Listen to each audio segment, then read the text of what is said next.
And 2023 has been one of those years where we have seen more talented women come in than ever before in the last couple. You see that billions of dollars have been destroyed, and these have been destroyed because two sets of people didn't get along. I think in 2020, I had invested in his first gaming company. The company that I took a bet on was Blue Smart. When we took a bet on Blue Smart, TVs were just starting to that, like everybody else in the market, the buzzword is generative AI.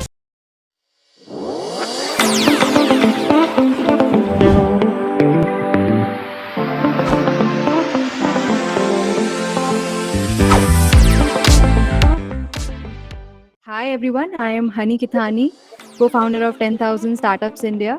Today we are joining first episode of Spotlight Me Stree. So this is basically a podcast series started by me in order to acknowledge and highlight the stories of success and resilience by women in business, just like Ms. Pearl Agarwal. So I would like to invite you. I would like to thank you, Pearl, for accepting my invitation to join this session. And I was reading about you, and I was really excited to learn more about how you came up with this concept of Eximius Ventures, and even during COVID in 2020. So that was very intriguing for me. I would let you tell us more about your experience, and more about Eximius Ventures. Absolutely. Thank you so much, honey. My pleasure. I'm very glad to be part of this podcast and also be on the debut episode. Um, so, just to sort of tell you a little bit more about myself and what actually led me to start Eximius. I come from a tier 4 town in Orissa. While growing up, both my parents were micro entrepreneurs. The town that I grew up in probably had 2 lakh to 3 lakh people, which meant that it didn't have a lot of entertainment around. And the only entertainment we were left with was accompanying our parents to their respective workplaces and seeing what they were doing. And I think that was in a way blessing in disguise, because that really showed me how entrepreneurs, and they were not tech entrepreneurs, right? They were building very traditional micro businesses like stores and so on and so forth. But the kind of passion, zeal that sort of goes into actually building something was quite inspiring. Sort of left fire in my belly. In fact, I was so keen on doing something, getting out of that town and really leaving a mark for myself. And I remember at the tender age of 8, I ran away from home. Within a few days, I moved back because I realized that was a very stupid thing to do. But that sort of spark really stayed even later on. That eventually took me to the US. I moved to the US in 2010. I was in Austin, Texas, where the tech ecosystem was really upcoming. From the valley where taxes were about 40-45%, in Austin, taxes were only 25%. So a lot of the companies were moving to this side and trying to build out there. That for the first time exposed me to the entire tech side. And that's where I found my passion, which is to build something but more in the financial world, because investments in financials had always intrigued me. So I started my first fintech venture, which is a trading algorithm using sentiment analysis. This was back in 2011, 2012. We were trying to take qualitative data, input that, and try to exhibit what sort of sentiment it shows and trade on the basis of it. The technology was very young, very new at that point. We realized very early on that we wouldn't be able to scale it up. So I moved to the investment side and saw everything in the private markets, from fund of funds, where we were investing in other venture capital funds. It was part of UTEMCO, University of Texas Investment Management Company, that had invested across 200 plus venture capital funds. So everybody from Sequoia, Technology Crossover Ventures, Tiger were actually part of the portfolio. We also had direct investments like Salesforce, Zynga. Zynga was actually going public during that time when I was there as a part of that. But, given that my early experience in that tier 4 town, I knew it wasn't necessarily just investing from a top-down perspective, but rather being as close to product creation and actually building of businesses that it would be possible, that I wanted to experience. So moved to Maryland, where I was doing mergers and acquisitions, and then eventually tried to sort of make my way to, on the buy side with a private equity fund, which is a $70 billion private equity fund. We were doing buyouts, early stage emerging market as well as debt. So on the buyout side, which is where I started my career, we would work with large conglomerates like Cargill, Dow, identify what are the cost centers, convert them into profit centers, and then relist it in the New York Stock Exchange. In 2018, the similar thought process of wanting to move back brought me to India. We were looking to acquire a fund manager here. I started focusing more on meeting up with entrepreneurs, doing angel investments in my personal capacity, actually helping those people out. Eventually moved to London because didn't take a step to start the fund right away. But the idea was always to institutionalize it and actually give back to the community. So moved back in 2020 and set up Eximius. We launched Eximius in March of 21. So right now we are a $10 million category 1 AIF. We like to be the first check in any company. And we take a very thesis-driven approach. Our view is that at the early stages, what founders really want is sector expertise and an understanding of how to build their businesses. And the kind of support that somebody who comes with a little bit of an understanding and having a thesis in a particular space can provide cannot necessarily be provided by a large platform that's doing 100 investments. And that is the clear white space that we saw. So far in the last couple of years, we've done 22 investments, 10 in fintech, 7 across media, entertainment, gaming, and 3 in health tech, which happen to be the 3 focus areas of ours. We've had 4 up rounds, 1 exit, and a couple more that have term sheet and should be on their way to raising capital as well. Wow, that's amazing, Pearl. And speaking about your vast experience, you have so much of experience. You could have easily gone to towards the established businesses and working with them for their fundraising and maybe become a VC, which is more suitable for an established business. What motivated you to work with early stage startups and being a first check investor? That is very I'm just very curious about it. Yeah. I see myself more as an entrepreneur. Investments happen to be an area that excites me a lot, and I sort of feel that it comes naturally to me as well. And that's why we created something in this space. But the heart really sort of belongs on the entrepreneur side as opposed to the investor side. So I knew very early on that I wanted to start up. And I see Eximius more as a startup VC rather than a VC, alone. In terms of why early stage in particular, after I moved back, in fact, it's very funny because we started Eximius on March 20th and the entire country was in lockdown on March 22nd. So I was literally sitting in my living room trying to figure out what have I done and how to sort of go about from here. Because there was a lot of uncertainty. If you remember, it was a black swan, quote-unquote, event. And nobody knew for the first 3 months if there was any capital available, if there would be deals that we could do. And how long would COVID really go on, right? Because every single day cases were rising. But that was again a time when I decided that I want to actually figure out the market a little bit more deeply and use this time to start researching and really, figuring out what we could do to help founders. And that led me to speak to over 100, 200 founders during that time. A lot of them were available because things were slow, otherwise we wouldn't have gotten access to it, which eventually led to a platform called Dot-Review. And that was Glassdoor for VCs. What became very evident during my research calls there was that there was a discrepancy in terms of the experience that founders had and what VCs were thinking was provided to founders. So VCs really wanted to be founder friendly, they would come out and help a lot. But the kind of help that founders were expecting necessarily wasn't getting reached.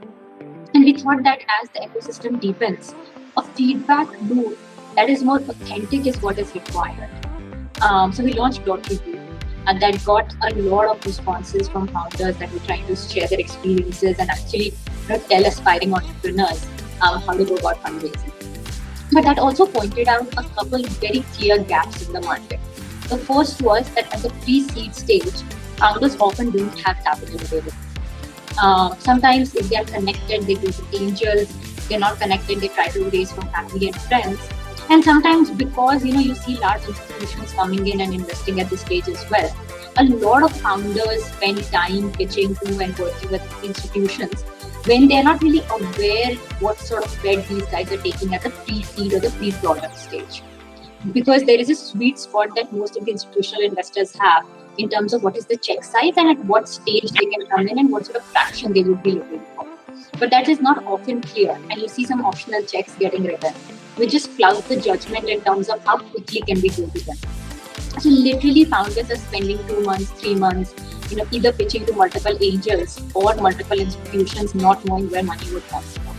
And that is the space we wanted to solve for, because we believed at that point what you require is pre-seed stage dedicated investor who can come in with 400K to 500K, really back a founder at the pre-product or the early product stage, and also not take a spray and pray approach, but rather a dedicated sector-focused approach, a sector-differentiated approach, where let's say community, first few customers, as well as access to talent from that particular domain can be provided to founders. And hence that was the very ethos with which we started Eximius, and we continue to sort of build on it. Absolutely. I think that was my next question, where I was curious to learn more about the challenges, that these early stages startup face. And quite definitely you have identified those problems and you were trying to solve that problem with the Eximius Ventures platform. So do tell us, on an execution level, or maybe for your portfolio companies, if you can tell us how Eximius Ventures is helping these startups to access. One, you have your own fund, so capital access is there, but then apart from that you also need a lot of things as a startup apart from the capital. So how do you ensure that your portfolio companies have that access? Yeah. So the way we sort of think about it, in the first 6 months, what a pre-seed stage company really requires is one, access to good talent, and second, access to market and customers. And these are the two areas that we really focus on. We actually have a portfolio support team, which I believe a lot of early stage, pre-seed stage micro VCs don't necessarily have, where we have a dedicated HR that actually works with our portfolio companies to help them build their entire team up, especially in the early stages. We have placed over 20 people across our portfolio companies. In fact, one of the portfolio companies that is still under stealth, within the first 2 months of investing, we were able to build their entire tech team. Anybody who's hired for tech in the last few months knows how difficult it is to hire for these talent. The supply is extremely limited. After they sort of accept an offer, there are times when they don't show up necessarily because there is so much demand for tech talent and they're getting so many different sort of offers. In that market where founder is really struggling to onboard tech, we were able to close 4 positions and get them to start building the product very quickly. So the faster they build the product, the faster they're able to reach the market. Second, what we realized on the customer side, that even though we have dedicated sort of sectors which we work with, fintech, health tech, and media entertainment, still our ability to be able to sort of access every customer group is not possible, because this is so diverse.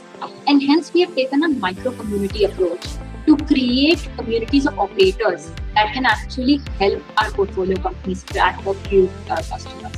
So for this particular company itself, what we did, the minute we saw that the product was ready and we wanted to try out their beta version, we went ahead and launched it in our micro communities of colleges, and got within 24 hours got them feedback from over 1,000 people in terms of what was the experience with the product and if there was anything they would like to change. That was only possible because we had those nodes across all of these colleges that we had created that could then further circulate, not just circulate, it's easy to circulate, but get responses back and feedback back, which allowed them to sort of make some changes to their product and launch something. Today they are at, within a very short period of time, at 300K mark, 30-minute engagement time, over 50K DAO.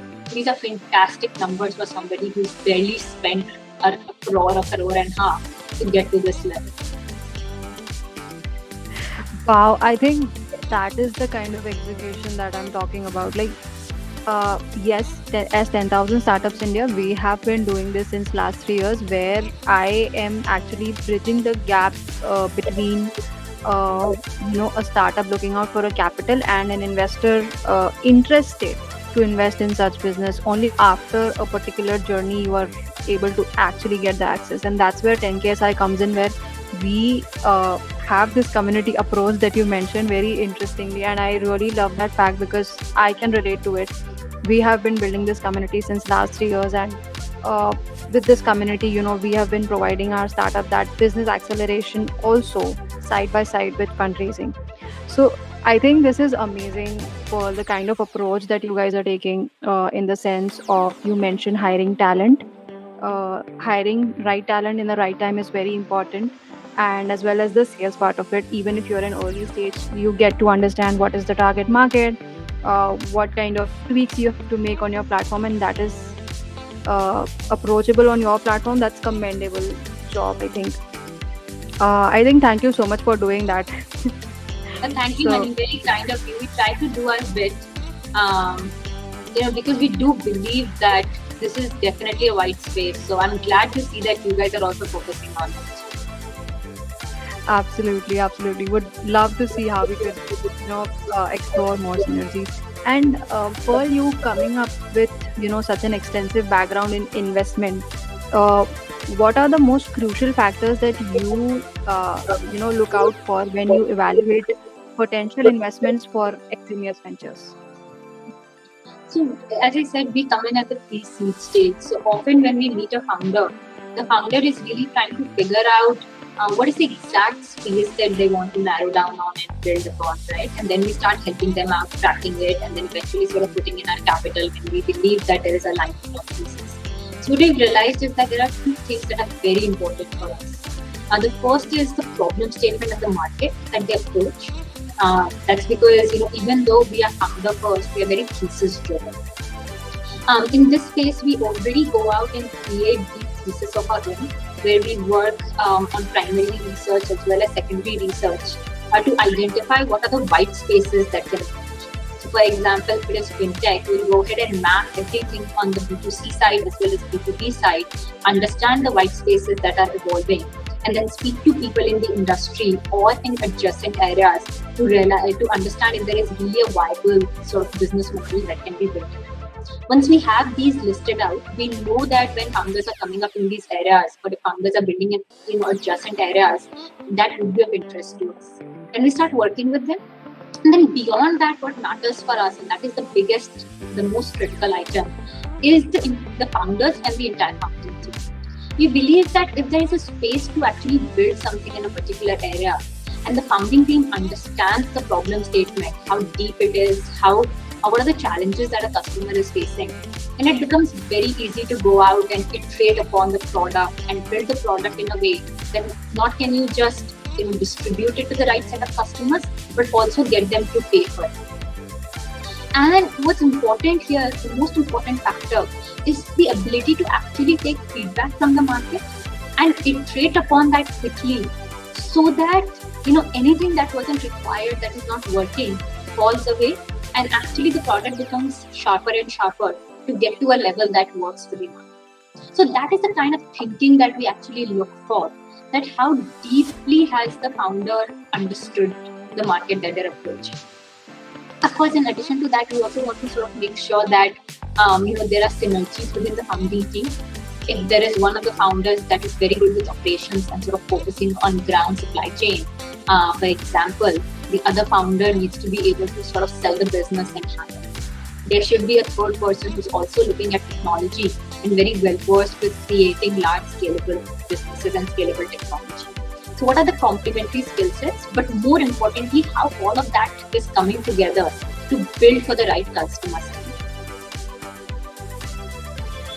Amazing. I think this approach is really interesting. And speaking about your experience in mergers and acquisitions, um, what advice you would give to startups in general, seeking potential acquisition opportunities or partnerships maybe with different brands? So most of the mergers and acquisitions I've worked on in my career has been large multi-billion dollar acquisitions. And these consist of thousands of employees, a lot of times, a lot of different business arms. And what we realized is that as bankers, we used to spend a lot of time running numbers. What that means is going through a lot of the reports, going and diligencing their products and trying to understand how if two businesses were to come together, can they synergize on products, on market, and hit the market, hit the customers together. But some of the biggest mistakes that I have personally made and we've made as a team back in the day is forgetting that while numbers, products, and customers matter, if two businesses are coming together or two set of people, and honestly, this doesn't matter only for large companies but also smaller companies. Any company that has a team size of more than 5 or 10, right? How do the cultural values align? And that is something that is often not spoken about when mergers are done. If you look at any of the mergers back in the day that has not gone well, you'll see that billions of dollars have been destroyed, and these have been destroyed because two sets of people didn't get along and they couldn't work together. So while you acquired the other business, you were often not able to retain talent, or you were not able to sort of integrate with that talent to drive those synergies that you had otherwise identified on paper or identified through numbers, and it just doesn't come to fruition on the ground. So my advice to startups always is that it's great to sort of look at how people can synergize on products and how partnerships can be formed to hit the same sort of market. But it's first important to understand each other's values. What are you guys actually looking from this particular partnership? How do you intend to sort of grow together? And then take that step. I mean, today, if you look at some of these partnerships, we have several cases where, there is an investor or rather like a partnership that has put in capital or sort of put in time and resources to eventually acquire a particular startup. The startup didn't necessarily want that. And after 1 year or 2 years of partnership, we realized that that becomes an inevitable sort of roadblock or a deadlock where one wants to engulf the other company while the other one wants to retain its identity and continue growing right. And that is a disastrous partnership for both sides, because both have given time and capital to grow something that doesn't lead to their ultimate goal. It's much, much better to actually sort of start having these discussions before. So that would be my advice. Any platform or any access that startup can, or a tool you can say, which a startup can use to understand better that these startups are eligible for an acquisition or eligible for a partnership, potential partnership for that matter, or any eligibility criteria that you might want to tell us that this is a stage where you can actually look out to either acquire maybe or get acquired, or do partnerships? Yeah, that's a very difficult one to answer, because I believe that it really sort of depends on what is it that a startup is looking for. I mean, in terms of tools, we use multiple tools. I think these are well-known tools out there in the market to really understand what are the companies that are in each of the segments and sub-segments, and then identify how they are growing. But in terms of when to get acquired, it's a very personal decision of the management in terms of how they see themselves growing and how they see the company growing. There are always times when you realize that you've hit, let's say, $5 million or $10 million in revenue, but to be able to expand to 50 million or 100 million, you would require access to enterprises, and those enterprises are possibly not available right away with the current resources that are at your disposal. At that point, it makes sense to sort of go out there and tie or join hands with somebody who might be much larger, who can actually open doors and help you take it to the next level. Alternatively, there are also companies that sort of at an early stage realize that they're much better off actually joining hands, the larger startup, and actually building a product also along with them. So there is no real stage at which one could get acquired or it becomes a very lucrative acquisition opportunity. I would say that there are definitely areas in terms of, sometimes you'll see that a particular segment starts to become crowded, or a particular segment starts to sort of reduce the entry to barrier. At that point, it's best to look for consolidation opportunity to increase hurdle and create a long-term moat for yourself. Thanks. So Pearl, speaking about the underrepresentation of women, right, in VC world or in the startup world, you being a female VC, please tell me, how do you encourage or how do you support female founders and create a more inclusive ecosystem around? We are very gender neutral. We believe that there are phenomenal women entrepreneurs out there. I'm actually very surprised with the kind of talent that we have seen since January. January of this year, and given that we are gender neutral, we actually don't necessarily focus on specifically going out and scouting for women, right? Women entrepreneurs. So when we automatically see that our deal flow and deal pipeline has become much stronger in that direction, we know that there are a lot of smart, talented women and driven women who are coming out there and actually building. And 2023 has been one of those years where we have seen more talented women coming than ever before in the last couple of years. And it's phenomenal to see that. In fact, to an extent where, you don't necessarily sort of, realize the difference between the male counterparts or the female counterparts while they are pitching, because the level of experience, the level of depth, the level of understanding that they bring is not subpar to anything else in the market, right? And that is exactly what we look for, because we believe that by being gender neutral, we truly promote meritocracy and we truly promote founders who want to build and create value for their customers. In addition to that, I personally believe that I connect quite well with women on the other side, and naturally sort of find that comfort zone where we can start to work with each other. And through that, we aim to leave an impact on the entire ecosystem. I think very well said. Nowadays, the difference really isn't there, but still, the underrepresentation is there. We have all seen the data. I'd just like to interject. I think the underrepresentation is also a reflection of the society and the kind of experiences. I mean, if you look at it today, there aren't a lot of women. If you just pick up, let's say, layer B or layer C of a particular startup or the unicorns, right? You won't find a lot.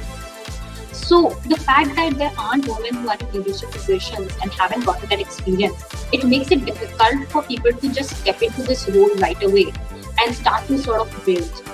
There has to be mentorship programs. There has to be a little bit more of, guiding women entrepreneurs on how to sort of start. And we've partnered with phenomenal women out there who are doing it. And we sort of keep supporting their cause and we keep sort of participating with them. And not just that, but we also require women to actually come at the top of the funnel. In the sense that today when startups are hiring, they should not necessarily, they should hire a woman and a man, or rather they should increase the number of women who are actually coming into the startup and continue to retain them and continue to promote them to reach that leadership position. So once they've gained experience, they feel comfortable going out there and building it.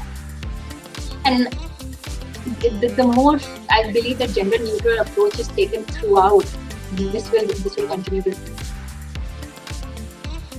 Completely agree with you there, Pearl, because me as a co-founder of Startups Exchange, also it's an initiative that we conduct for women entrepreneurs.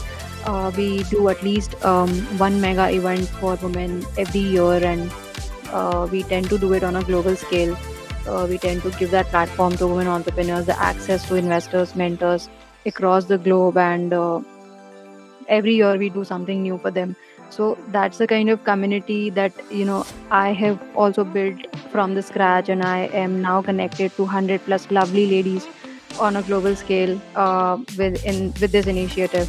So, and the kind of work that they have done, Paul, it's commendable. I mean, the kind of revenues that they are generating, the kind of innovation that they are bringing in, it's pretty amazing. And I am fascinated to always meet new people and meet new women who are just doing wonders.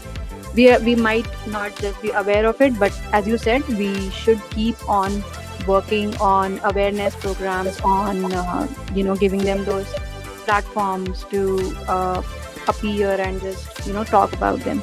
So thank you so much for sharing that. Could you also share some success stories or some of your startup stories that you're supporting through your platform, and their subsequent growth and achievements that you might know of?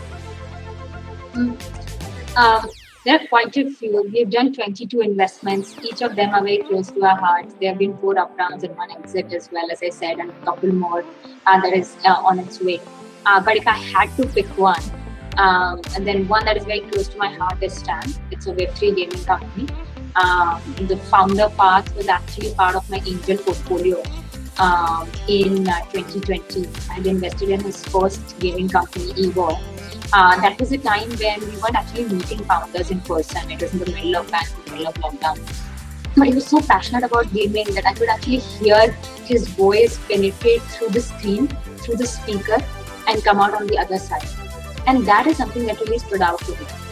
I knew that while that particular business model that he was building was slightly challenging, he was the founder that I totally believed in and knew that he could do something different one day. We ended up investing. Of course, that company sort of shut down fairly quickly after that.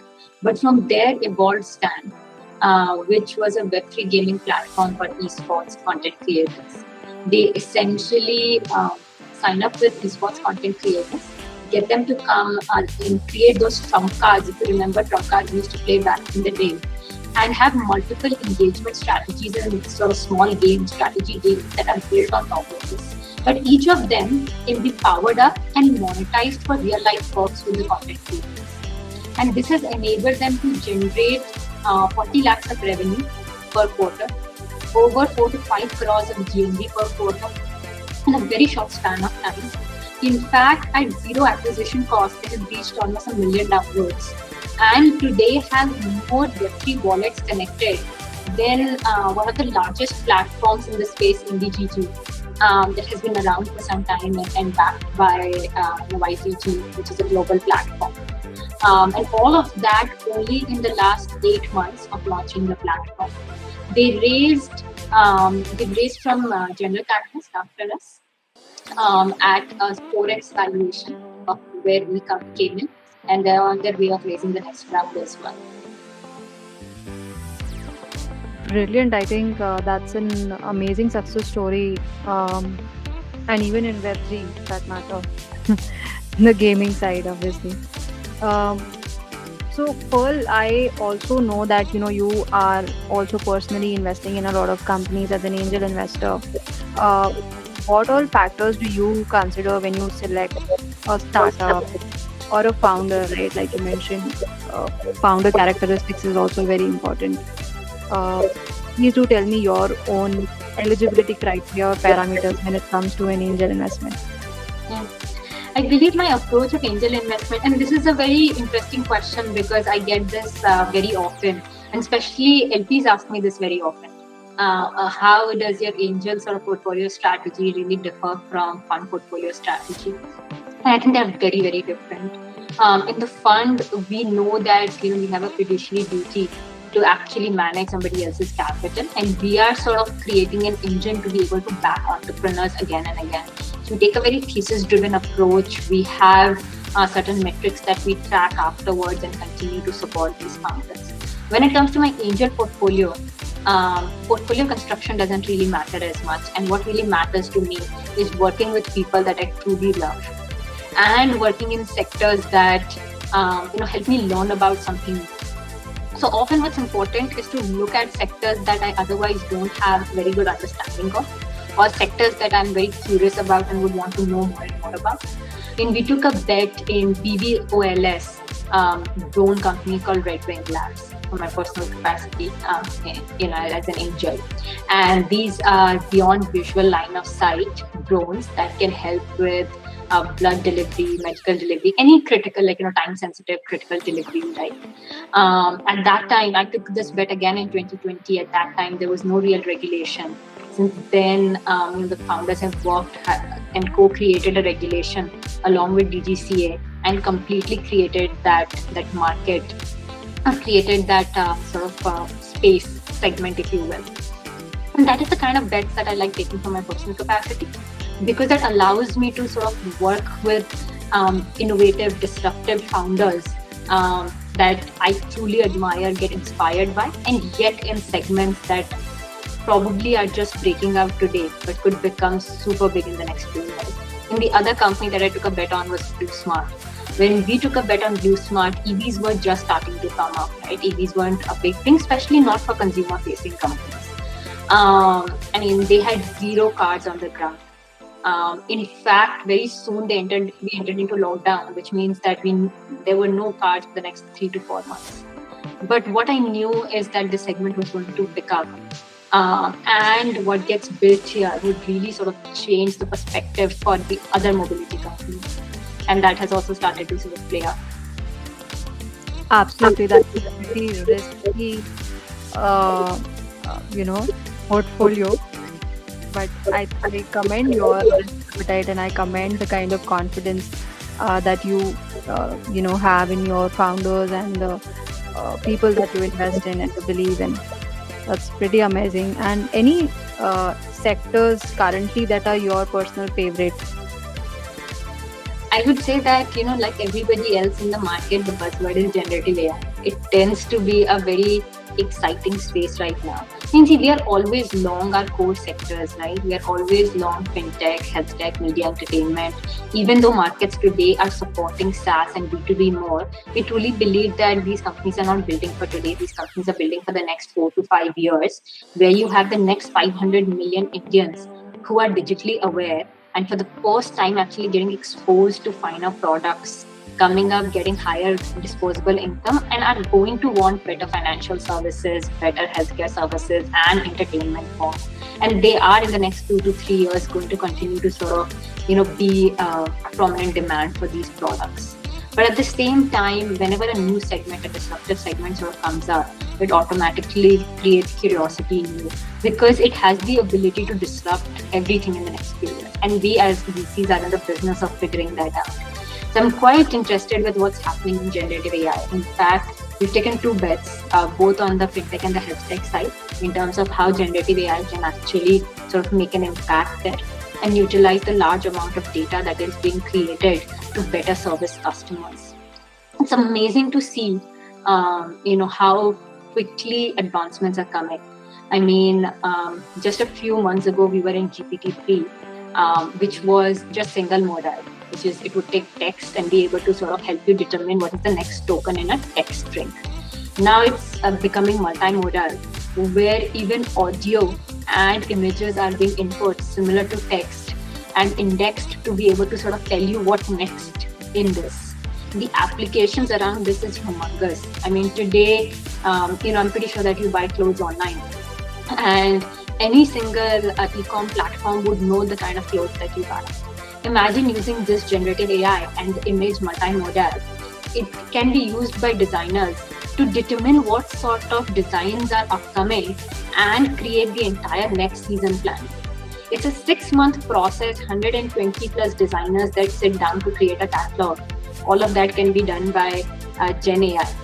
And it can be done more specialized to the kind of people that actually come for different platforms. And this is just one use case. I mean, there are multiple use cases. Within gaming, we see, today $2 to $3 million is utilized to create gaming environment. All of that can be automated again using Gen AI. And so that's an area we're very actively tracking with specific use cases within our core sectors. Right, got it. I think very interestingly mentioned that one particular disruption will give you more opportunities in other sectors as well, in the coming time. So that's a pretty good VC insight that we got.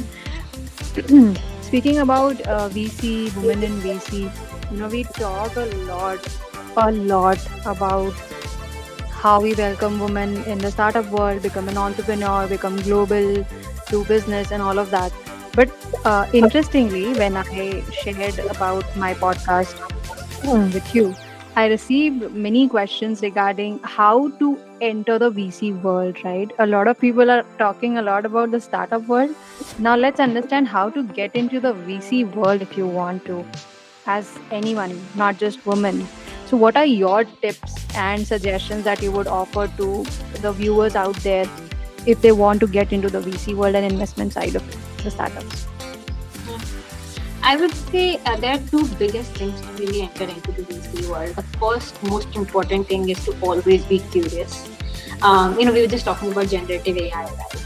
In this world, especially in the tech world, there's so many different innovations that are happening, and there are disruptive technologies coming up every single day. I mean, you might have seen Starlink got launched again yesterday. It unfortunately blew up a couple days ago, but there's a lot of work happening on that side as well. How can we sort of send better satellites up there, collect better images, and actually use that for the betterment of humanity? Whether you talk about such deep tech technologies like that, or sort of more basic to help us, access better services around us, all of that is making our lives better, and it's constantly evolving. So as a VC, it's important to be curious about these.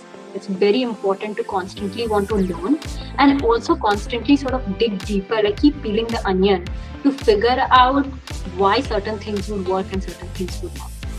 And I always say that a VC always needs to have an opinion, because we are in the business of building opinion, but we also need to be agile enough to collect feedback and be open to changing those opinions and be more relevant with the market that we are seeing. So not just curiosity, but the ability to unlearn and relearn is also very important to the VC world. And I would say the second most important thing is primarily networking. I mean, one thing, and I've done public markets, I've done sort of large scale buyouts. One thing that's very different for VC versus these large scale growth, private equity or public markets, is information asymmetry. There, your entire universe of companies that exist. These companies are being followed, a lot of them, the numbers are available. So for you, what matters is to be able to sort of go deep, understand a particular company, and take an opinion or build a view on it. In the VC world, where you really learn from is meeting new people, understanding their experiences, and gathering information, because a lot of the information has never been documented in. And hence, network is the most important thing that one can utilize, not just initially to get into the VC world, but also to be constantly successful in this world. And networks is not about instant gratification, right? Like relationships are not about instant gratification. One cannot expect that I met, let's say, you today and tomorrow we are going to be friends, and then the third day we're going to start working together. It takes time, effort, and a lot of nurturing to really get to the place that one is to be completely comfortable starting to work together. So having that mindset of constantly networking, no matter what one is doing and when they want to actually change their career, knowing that, maybe every week I'm going to talk to 3 new people and learn 3 new things.